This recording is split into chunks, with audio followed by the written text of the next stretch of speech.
साखरपुड्याची मेहंदी अजून हातावरची उतरली नव्हती, तोच काळाने घाला घातला.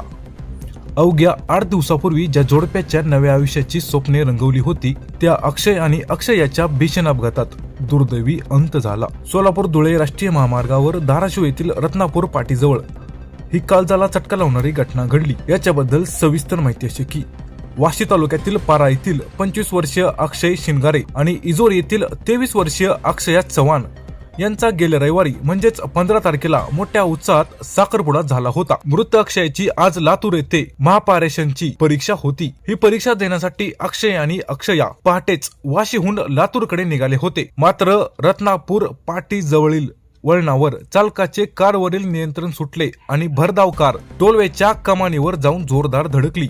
ही धडक इतकी भीषण होती की यामधील दोघांचाही जागीच मृत्यू झाला. साखरपुड्याच्या आनंदाला आठवडा उलटला नाही तोच या दोघांच्याही प्रेम कहाणीचा असा दुर्दैवी शेवट झाला आहे. या घटनेमुळे संपूर्ण धाराशिव जिल्ह्यासह वाशी तालुक्यात शोककळा पसरली असून सर्वत्र हळहळ व्यक्त केली जात आहे. Bureau report, ETV news 24.